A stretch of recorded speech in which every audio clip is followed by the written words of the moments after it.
Henson-Conant, also known as Deborah Henson-Conant, and I'm here to talk about creativity.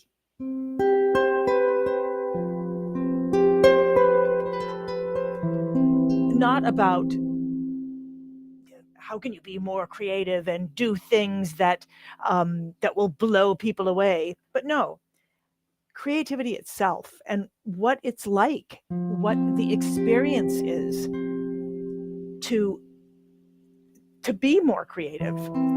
What are the principles that you can use to explore your own creativity and find your unique way in? Because creativity is not about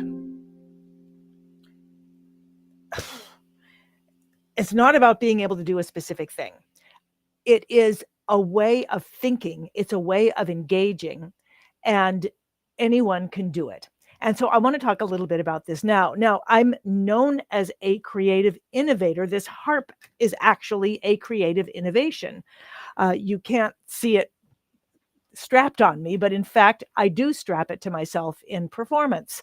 And when I first started playing the harp, I was playing a big concert harp, and I wanted to play a harp that I could wear. I wanted to become something more like a centaur, something more like a harp person.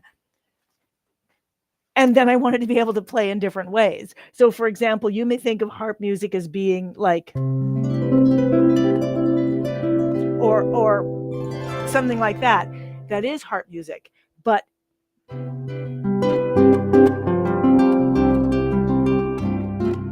I wanted to play in a different way than I'd heard on the harp, but not a different way than I'd heard in other things. In other words, creativity isn't always coming up with something completely different that nobody's ever heard. They may think that they've never heard it. Maybe they never have, but really, creativity is, some people would talk about creativity as thinking outside of a box. So what does that mean? What does it mean to think outside of a box?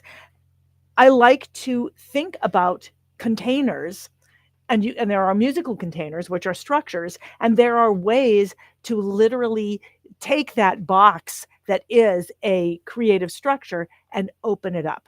So why don't I show you that?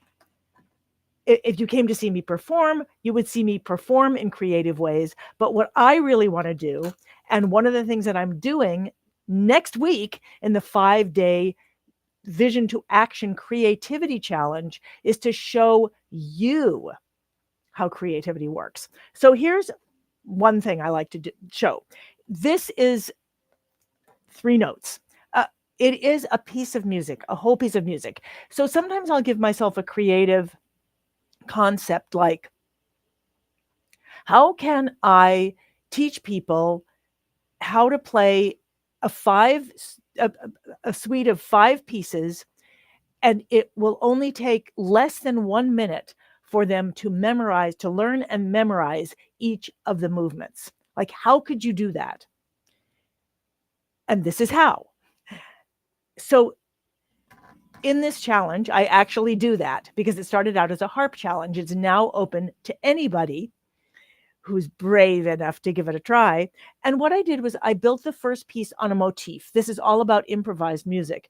I built it on a motif. A motif this is just 3 notes. The harp's in the key of C for anybody who wants to try it, or if you're trying it on a piano, G, C, B. So just 3 notes. It's a shape. It's like a triangle. If it were a dance, it would be reaching out and coming back. A gesture out and then a little gesture back. This is the gesture of music, of reaching up and then coming down a little bit. So it's a very simple thing, but if you reach up, you could also reach down and come back up. So you've just opened it up. If you can reach up and down, then you can reach up and up again and up again and up again. If you can take a big reach up, you can take a little reach up, followed by a big reach up or by a big reach down. And you start to get the idea that as soon as you have a structure, that structure itself, when you start applying ideas of creative thinking, becomes the foundation for thinking outside of it. When you're playing an instrument, you're not necessarily thinking before you do it. I'm thinking with my fingers. Right now what I did is I took that little structure, that little triangle that reach up and come back, and I put one on top of the other, and now it becomes a kind of a sequence. So I could teach you, or even if you did not play a harp, if I showed you a harp and I showed you this string, which is just above the black string, and the red string, and come down a step, you could play that. If you only had one finger on each hand, you could play that. Here's what happens though. When you add a second level, I'm going to add notes down here. It happens to be the black note and the red note, and it sounds like this. And now it has more emotionality, or I can give it more emotionality. And now listen to this. I'm going to play that again and change one note. And now, for me, there's a story, there's emotion. It makes me want to sing. And then I just started adding notes. I think of something that's going somewhere, but that somewhere is somewhere I've already been. That's what it makes me think of. And then I can start expanding, and it becomes the beginning of a story. And it's still just this, but then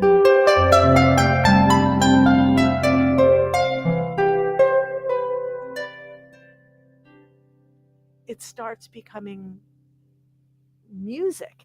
And because I'm not trying to make it something creative or trying to make it something complicated, because I'm starting from something simple, and because I can always go back to that simple thing, it allows me to be self-expressive. It allows me to maybe I'm saying, maybe I'm expressing what I'm feeling on the inside, but what really happens is a kind of leadership fellowship that's beautiful, that is the kind of leadership fellowship that happens in the most beautiful waltzing with someone, where you don't know who's following and who's leading. So I'm listening now, and I'm doing it. I can start listening to what I'm playing, and then it becomes two hands dancing. And if I get lost, I can always come back to where I began. So this is an experience of being able to be creative with something, to take this and this and start exploring it. Now, when I worked with my teacher, Tony, who was to learn to be creative with myself and my life. So, for example, when I first started playing the harp, and I'd been in the harp, and I'd learned harp music, and then I'd realized, well, there's harp music, and then there's the things I can do with harp music. I can take this little piece and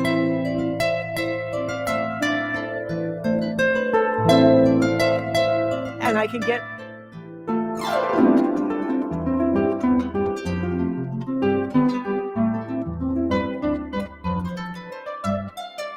so I started exploring the different rhythms that you could do with the harp, the different let me change some of these. Exploring, like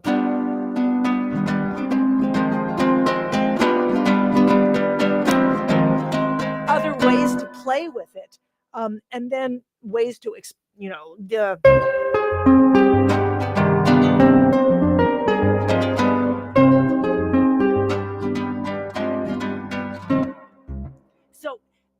I spent all this time learning how to explore the harp, but I got caught in it. I felt like I was still behind the harp. I still had to play the harp. I had to play the harp. It's not like the harp was playing me. So I went to work with the most creative person I had heard of. And it was a man named Tony Montanaro. And he was a mime, but he didn't wear whiteface, and he talked a lot. And what he taught, he called physical eloquence. And one of the games that we always played was a game called rounds. And I'm saying this because basically what I'm doing, what I'm showing you with this harp, with this little piece, and I'll show you a couple more in a minute, I'm showing you musically what Tony did with anything. So, for example, he would take a pencil and we would put it in the middle of a circle. And the first thing that we would do is we would each come and we would just pick it up and put it down. So we were just engaging with it, pick it up, put it down. And then we would start playing with it. Each person would like, okay, so that's that. And then it's fun to do it with somebody else because your ideas are passing off on other people, but still, you can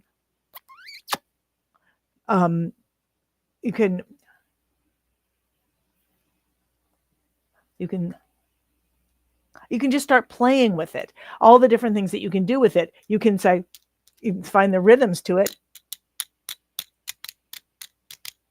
It can become anything. You start playing with it. And one of the things that was always fascinating to me whenever we would do rounds is people would play with it in a certain way, in a way in which they were engaging, like with a thing. Dun, dun, dun, dun, dun, dun, or erasing my eye or whatever. And there would always come a time where suddenly it would change and it would become a rocket ship, or it would become, a whale or something like that. It would become something different. So it's really fascinating to work with Tony over and over and over again and to explore things like that and other games as well. Like one of the games that I love, again, it's hard to do these games all alone. But one of my very favorite games was the game of passing a laugh through a group of 3 people. And I'm saying all of this because it's relevant to what I'm sharing in the 5-day creativity challenge, which is free, by the way. And wait a minute. Oh, yes. Okay. All right. So you can link to it. And you can join me, whether you're a musician or not a musician, a harpist or not a harpist.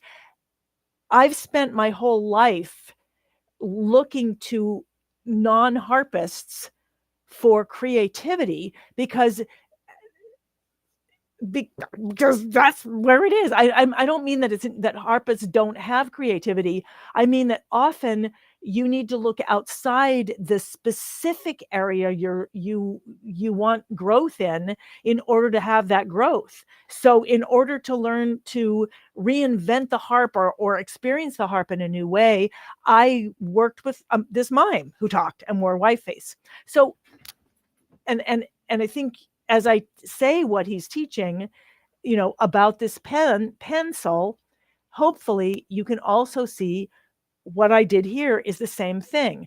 This is like the pencil. Then you start playing with it. And eventually it may not even look like a pencil at all. And that would happen to us sometimes because as we played with it, it might get destroyed. I don't mean that you go and destroy things. But I will say that what I did with the harp is I took the harp to Tony and I had everybody do rounds with the harp.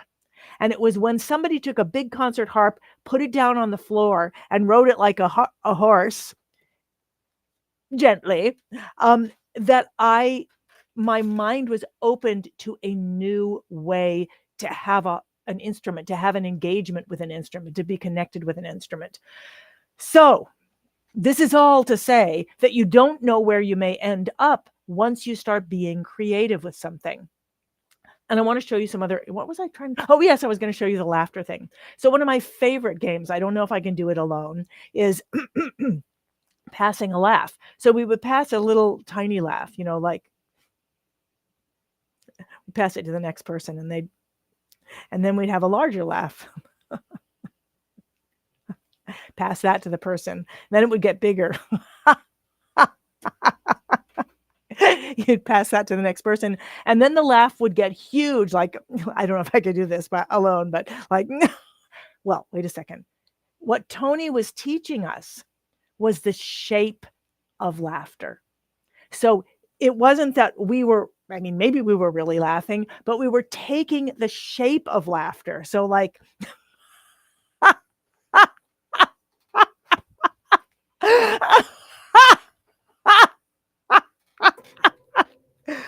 and there, in that way, we were learning that thing, that feel that I don't know, learning that shape. There are shapes of emotion. There are shapes of expression, and this is a shape. That is a shape that can change shape. So it can become anything. And by anything, I mean anything that I need to express in the moment. Even, let's see, if I were to change.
That's me getting to play with that shape.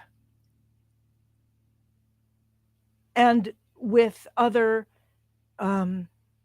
ideas. Like at one point, that's just something that I've learned. I'm playing an F. I'm slapping it. I wouldn't have to. So this idea develops as you develop. I wasn't using any other ideas, but I was playing it at my level of technical ability, or maybe even just pushing a little bit beyond it. One of the beautiful things about creative ideas like this box, and I'll show you another creative idea in a minute, is that you can explore them. Like I said, if you play the harp or not, I could show that to you and you could play with it. And you could play with somebody else who was playing down here if you wanted. You always get to play at your level of technical ability. And you can discover and you can be creative and you can have a peak musical experience at your level of technical ability. Yes, you, whether you play the harp or not, could have that experience on a harp. I could have that experience on a marimba if I took that idea or another idea and I was playing with it and I wasn't comparing myself to what you're supposed to be like. Case in point, today I was talking to I was having a chat with members of the Hip Harp Academy, and one of them was talking about wanting how would she go about coordinating singing and playing the harp. And I was talking about the principles of how you would go about doing that. Like the first thing you would do is you would play and then sing, play and then sing. And then eventually you would be able to play and sing, play and sing.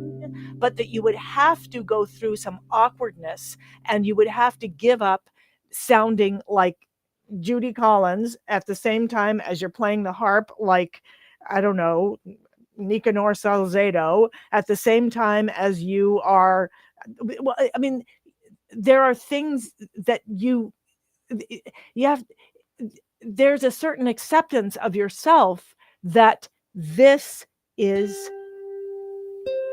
the heart of something beautiful.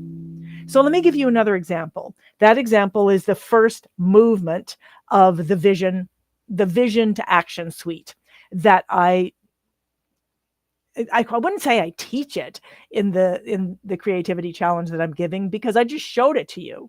It's nothing to be taught. It's something to be explored and something to be discovered. All right, I am going to go to the chat. One of the things I love about this interface is that I can actually, hello, Dina.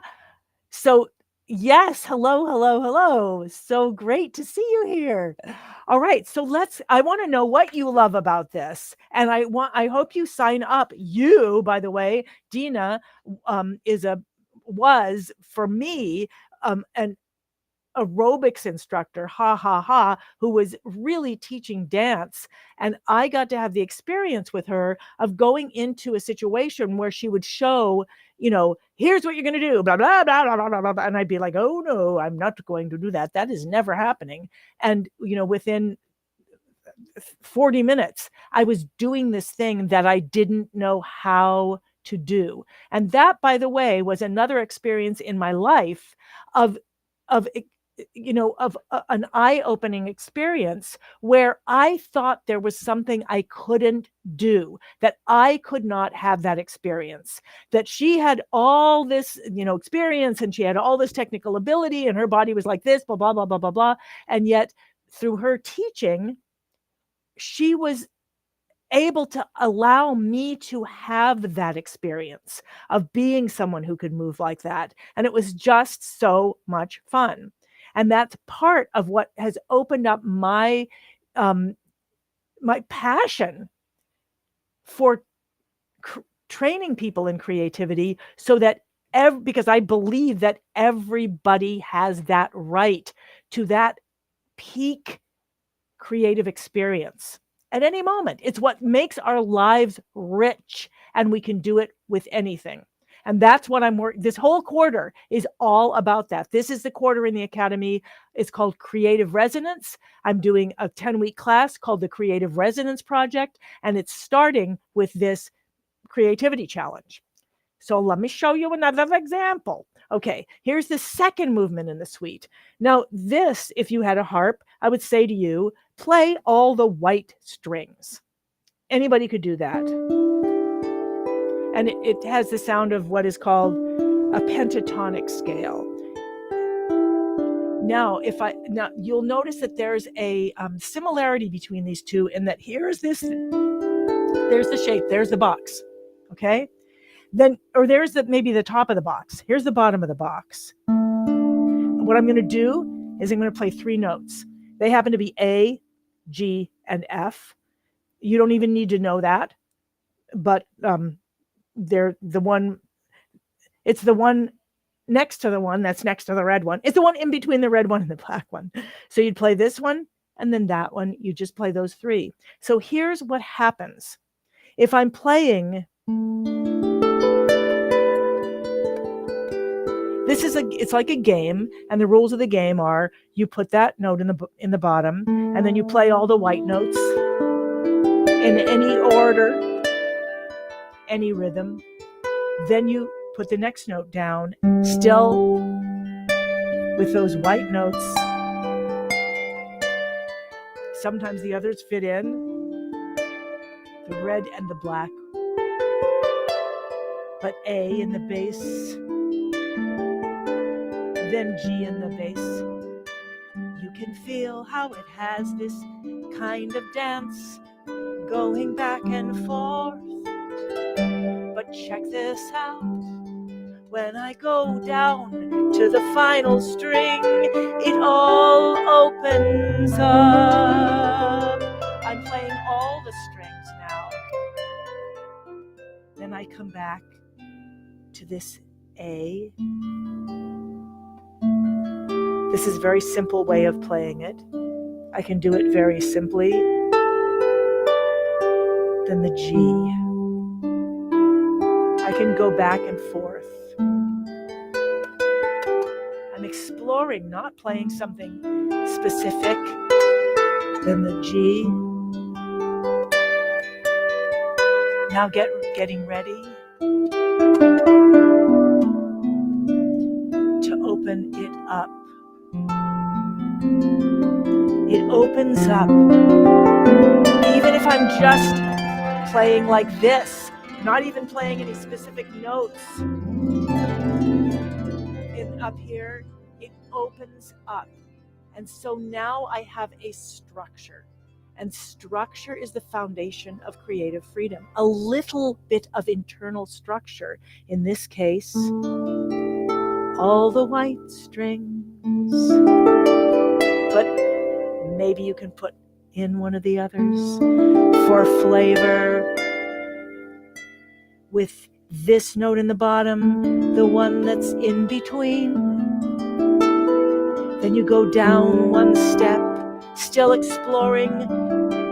Up here, I'm doing it again, just adding another layer of the same note down there. It's just making it lower and deeper. Going back and forth between the two, back and forth between the two, back and forth, and then it opens up, and suddenly, it's music, it's flying. I could add another note down here, a third below, it happens to be a D, and then I can start it all again. It's a game.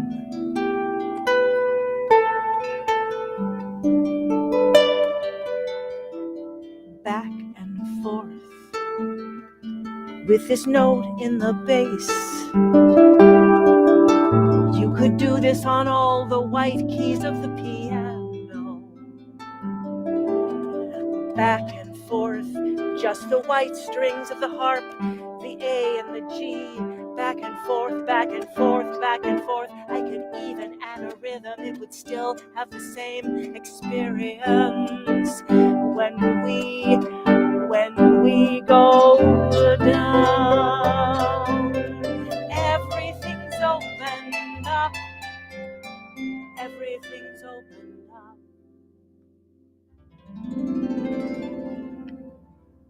And then I can do it all again. It's a game. And I can put these two games together. The first game,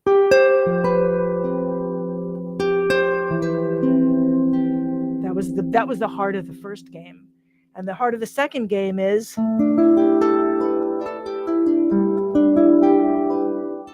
going back and forth until it opens up and all the strings are played. That's the second game. And there's 5 different games, 5 different, you could call them movements, but they are all about having a very simple idea and then exploring it using the principles of creativity. Some of the principles of creativity are to keep one thing the same, so that A in the bass, keep one thing the same, change something else. That gives the rocking, the harmony back and forth.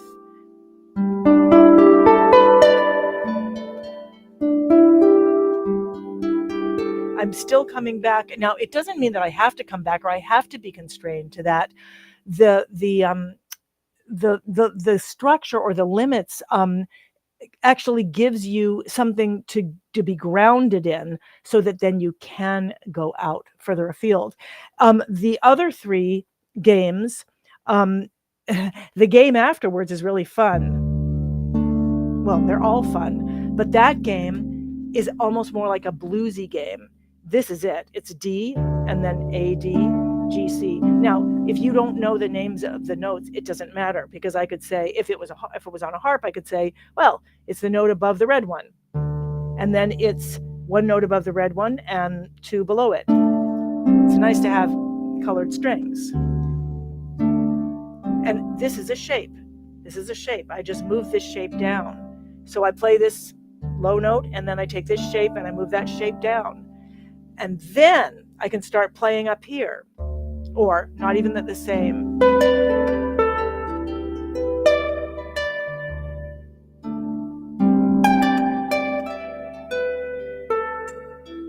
And you do it at your technical ability. It might be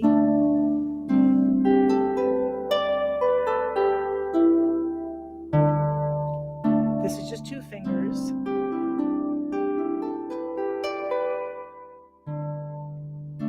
But and one of the things that's powerful about these creative structures is that this creative structure can stay the same. I can come back to this idea and I can do all kinds of things with it.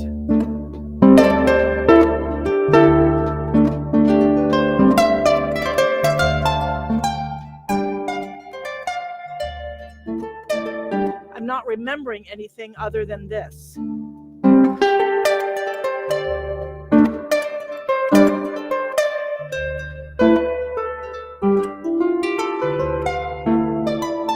I could probably move it up.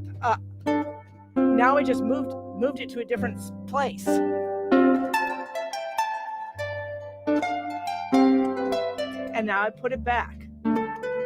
So in this case, here was a thing. I kept one thing the same, the shape, and I changed one thing. I moved it to a different place. And then it gave me a sense of like, oh, I'm moving somewhere, and then I'm coming back. And that lets me go away from home and come back to home, and to explore and come back to safety, to explore and come back to safety. And then, since this is bluesy, and I know that there's a lever setting that I can do that'll make it even more bluesy, eventually, as I play with it over years and years and years, I discover there's like,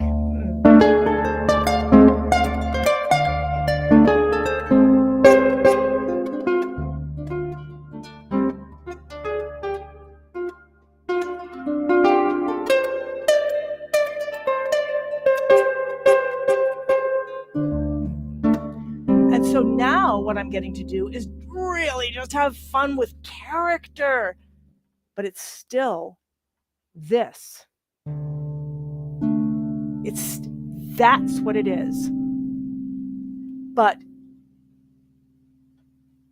it is it's like a seed, or it's like a garden in which a seed can be, that then allows for infinite play. So I don't have to remember anything but this, and I can always rediscover rediscover. I don't have to remember. I can rediscover every single time I come to the instrument. And that is what creativity is.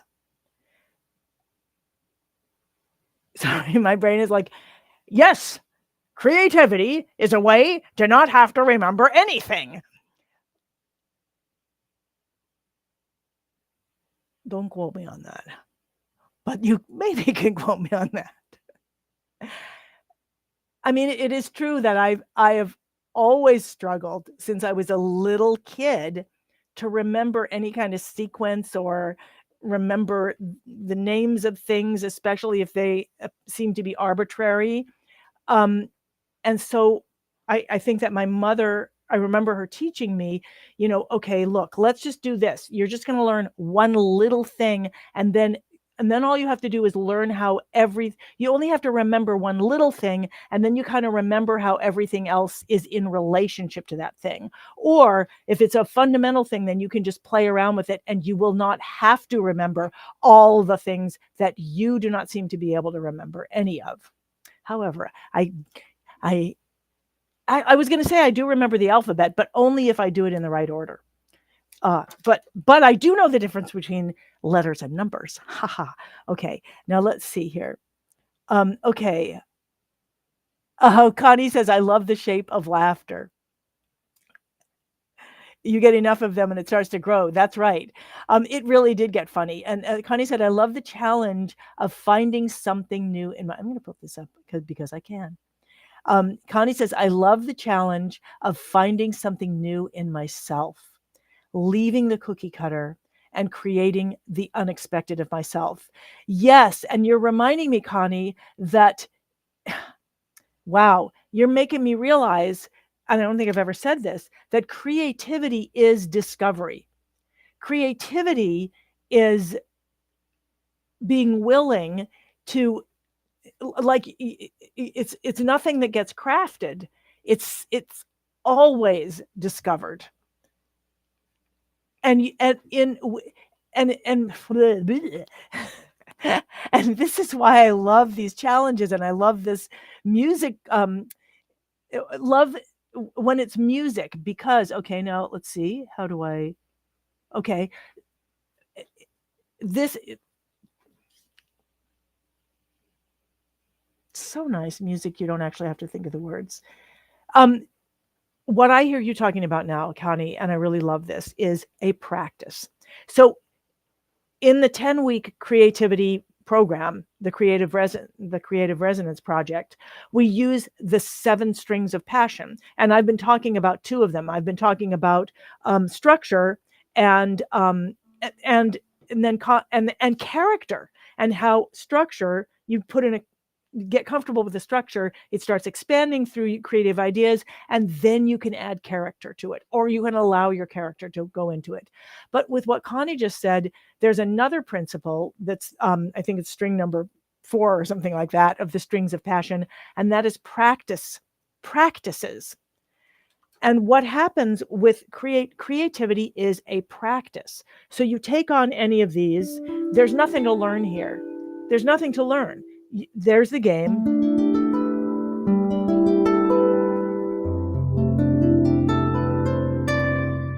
It's all the white notes with an A, all the white notes with a G.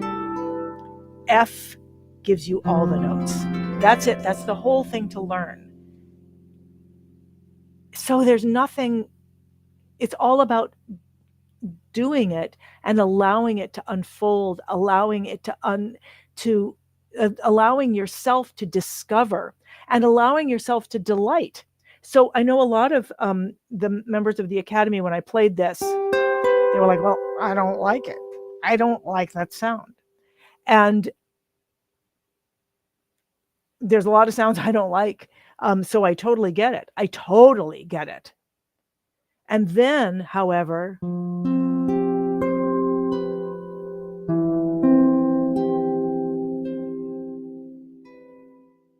the discovery opens up other possibilities. For example, maybe not playing that.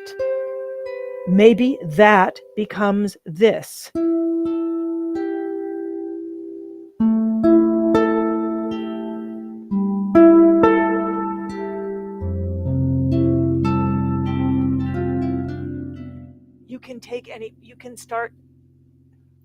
You can take the part you love and let go of the part that you don't love.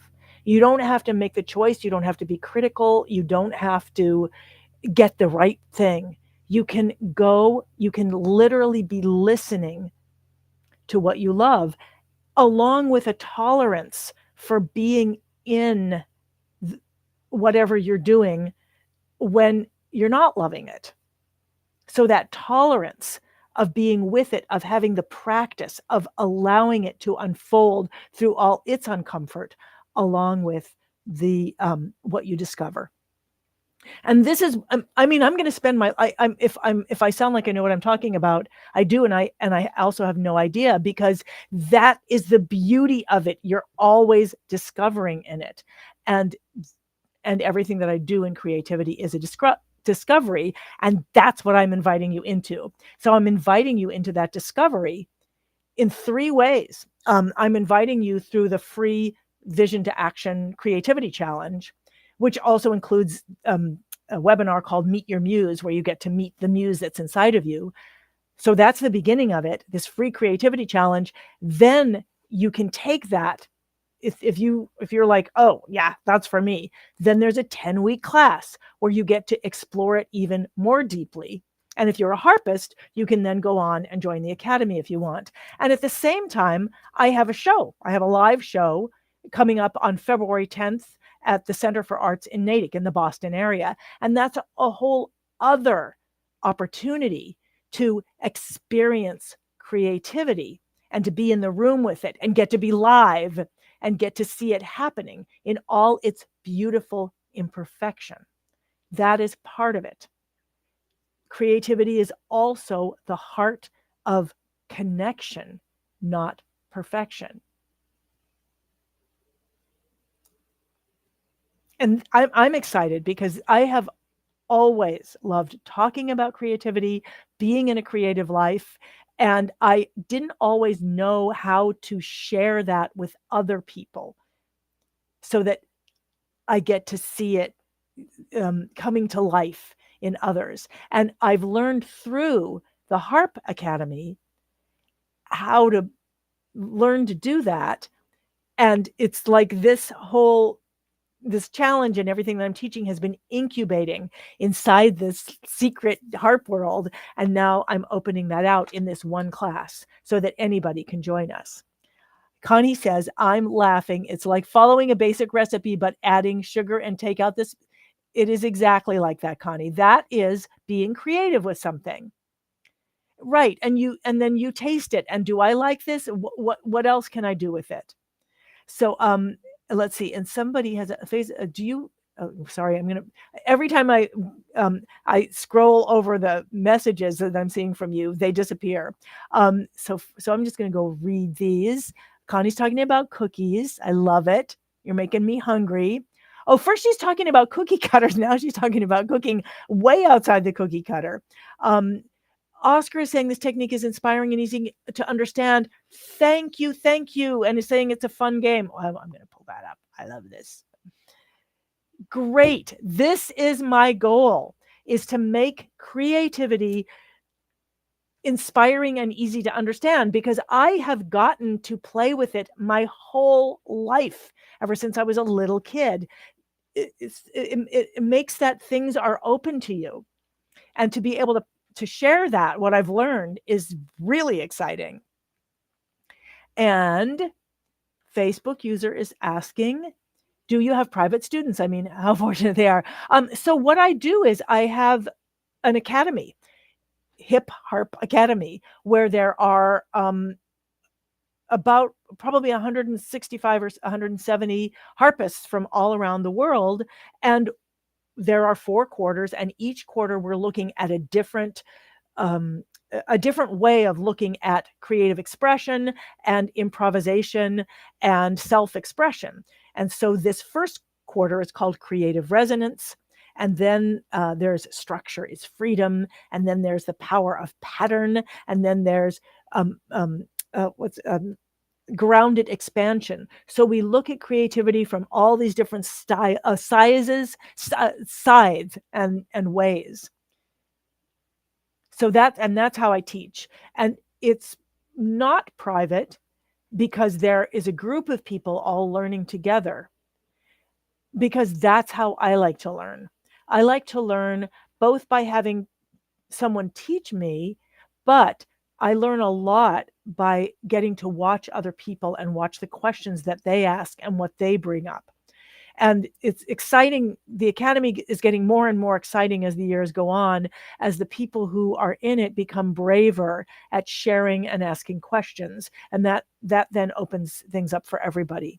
So I'm going to say, because I'm going to do one thing here. I'm going to pull up the QR code again for the challenge. And I hope that you will join the challenge. And I hope that you will tell your friends, people who play the harp, people who don't play the harp. It's free. You get to come in. I am going to be teaching the entire 5-movement suite, which lives on one piece of paper. And we're also going to be, there's other parts of it where I do meditations to take you to look at your first creative impulses so that you can then reconnect with them. So there's all these different parts. And then we're also looking at how do you then, once you have a creative idea and a vision of it, how do you then start structuring it so that you can play around with it?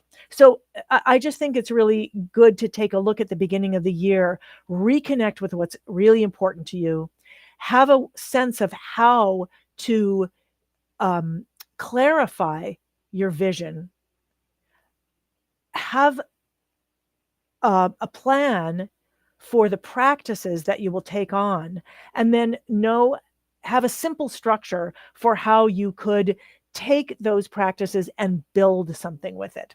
And so I wanted to put that all into the 5-day challenge. It may be too much, but I wanted to put that all in at the same time that you're learning this, because basically you're learning all those things as you're doing it. You're building a structure. So I hope that you all can join me, and I hope that you will tell your friends, because the more people there are, the more fun. And the way the challenge works, I'll tell you briefly, and then I'll do another Facebook Live in the next couple days to actually show how it works. The way the challenge works, you get a different prompt each day. You learn how to do this challenge. You get a meditation the first day, and then you get to share your answers. There's a private Facebook page. There's one thread. Everybody shares their answers on this one thread. So you kind of get to see how other people approach this learning. And then there's prizes, because I love prizes. And what we're doing this time, I'm doing something I've never done before, which is to give prizes that are things that I may never have shared with anybody, or may have only shared with a couple of people. But this is all about creativity, and it's all about sharing creativity. And so I made a commitment to share some of the things that are like secret creative things of mine. There's a script for a movie that's never been made. There's a book that I made for a friend of mine. There's all these secret things that I've been scared to share, and those are going to be the prizes. And then the grand prize is a 3 months in Hip Hop Academy, which would mean that you would get this one program for free.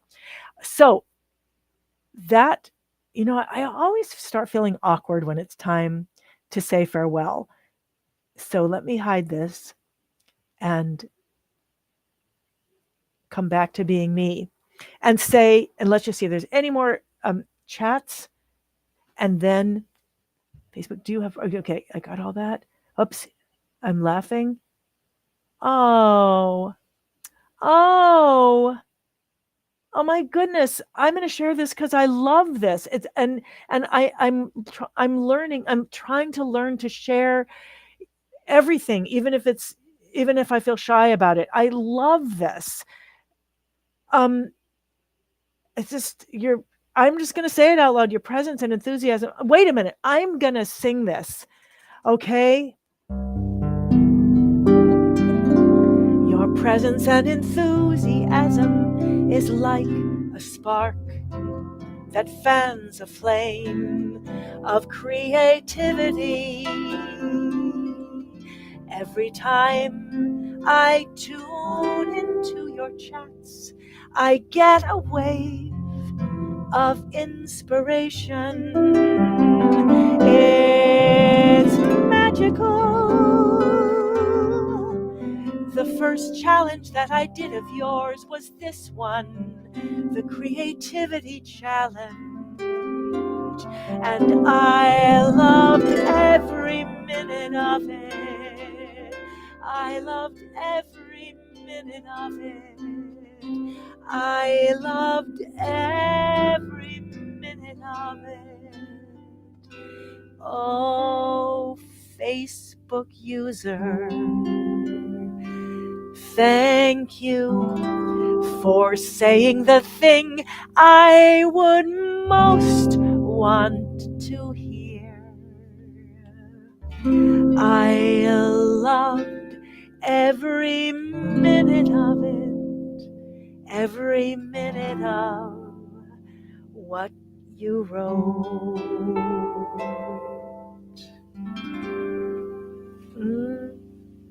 I like that song. Thank you.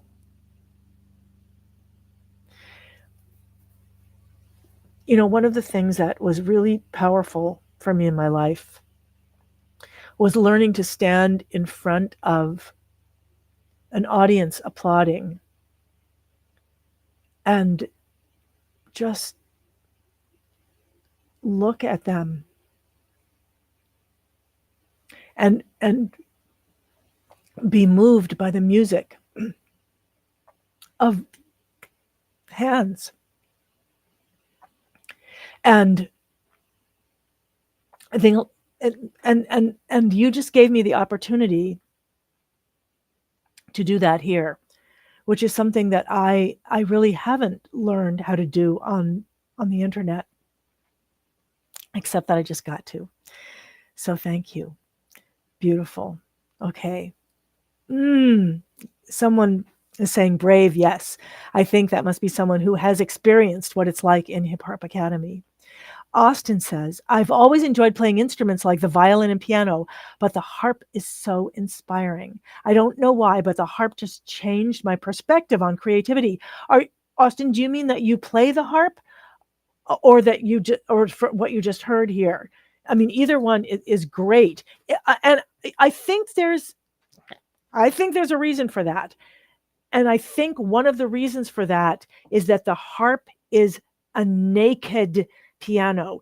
It's all here. There's nothing in the way. It's all here. So it's you can see if I'm playing low or if I'm playing high.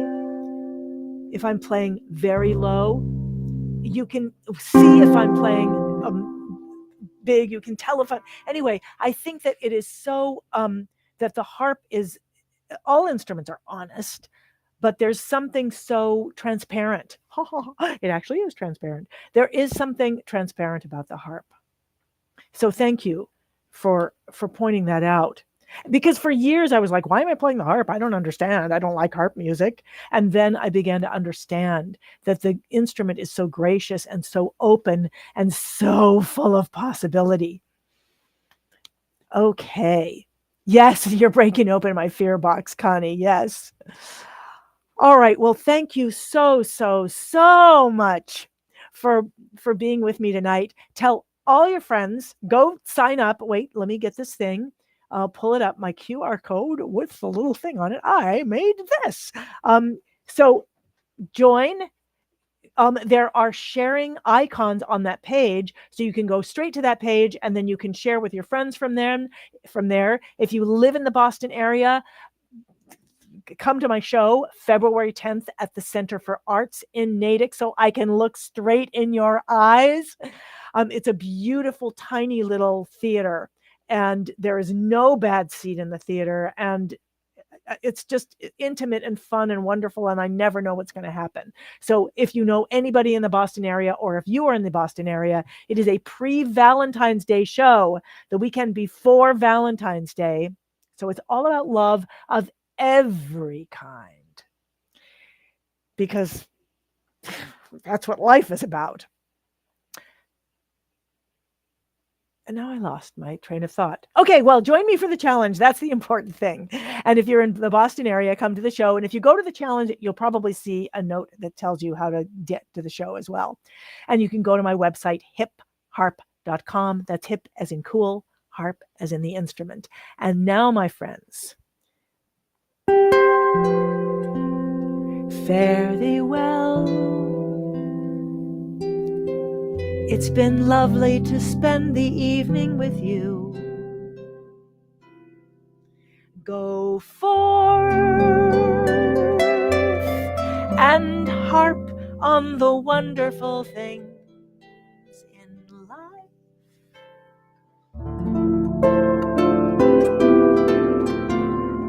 Like I just got to spend time with you.